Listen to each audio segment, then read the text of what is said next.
অবশেষে শুরু হতে যাচ্ছে সিরাজগঞ্জ থেকে বগুড়া পর্যন্ত সরাসরি রেলপথ নির্মাণ কাজ। ইতিমধ্যে ভূমি অধিগ্রহণের বরাদ্দ দেওয়া হয়েছে। নির্মাণ কাজ শেষ হলে এই পথে যুক্ত হচ্ছে উত্তরাঞ্চলের মানুষ, ব্যবসা, জীবনযাত্রা আর নতুন সম্ভাবনার গল্প। আব্দুস সামাদ সাইমের তথ্যচিত্রে ডেস্ক রিপোর্ট। বছরের পর বছর দাবি ছিল একটি সরকারি রেলপথ যা সিরাজগঞ্জ থেকে বগুড়া পর্যন্ত পৌঁছে দেবে সহজে, দ্রুত। অবশেষে সেই স্বপ্ন বাস্তবায়নের পথে। বান্ডেল থাকলে প্রতি সেনমানিতে টাকা বাঁচবে। বিকাশ সেনমানি বান্ডেল কিনে জিতুন প্রতি লেনদেনে। শুরু হয়েছে ভূমি অধিগ্রহণের কাজ। এই রেলপথ বদলে দিতে পারে গোটা অঞ্চলের অর্থনীতি আর যাতায়াত ব্যবস্থা। আগে ঈশ্বরদী, নাটোর ও সান্তাহার হয়ে ঘুরে যেতে হতো উত্তরবঙ্গে। স্থানীয়রা বলছেন, রেলপথটি চালু হলে স্বল্প সময়ে দুর্ঘটনামুক্ত যাতায়াত হবে, স্বল্প খরচে মালামাল পরিবহন সম্ভব হবে। এতে সময় ও খরচ দুটোই বাঁচবে।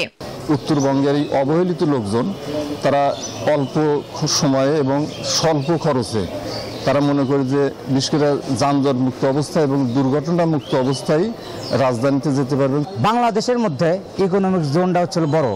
এখানে আমাদের লক্ষ লক্ষ কর্মী খাটবে এবং বেকারত্ব দূর হবে। সিরাজগঞ্জ থেকে বগুড়া যাইতে বাসে যেতে অনেক অসুবিধা হয়, বাচ্চা কাচ্চা নিয়ে। রেলে গেলে অনেক সুবিধা, বাচ্চা কাচ্চা কান্না করলে আমরা তাদেরকে নিয়ে একটু রেলের ভিতরে ঘোরাঘুরি করতে পারি। ব্যবসায়ীরা বলছেন, নতুন রেলপথ মানে শুধু যোগাযোগ নয়, এতে সুযোগ হবে কর্মসংস্থানের, বাড়বে পণ্য পরিবহনের গতি।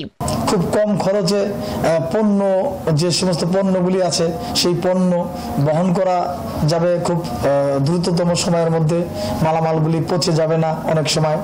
রেলপথ জমি অধিগ্রহণের টাকা ইতোমধ্যে বরাদ্দ দেওয়া হয়েছে। আগামী মাসে অধিগ্রহণ কার্যক্রম শুরু হবে বলে জানিয়েছে জেলা প্রশাসন। সিরাজগঞ্জ অংশে 1127 কোটি টাকা আকুলিত মূল্য। ইতিমধ্যে আমরা বাংলাদেশ রেলওয়ে থেকে 960 কোটি টাকা আমরা পেয়েছি। আমরা এই মাসে আশা করছি আমাদের পেমেন্ট শুরু করতে পারবো। নতুন এই রেলপথে জমি অধিগ্রহণ হবে 944 একর, স্টেশন হবে 9টি, ব্যয় হবে 5000 কোটি টাকা। নতুন রেলপথের দৈর্ঘ্য হবে 84 কিলোমিটার। Desk report, news 24।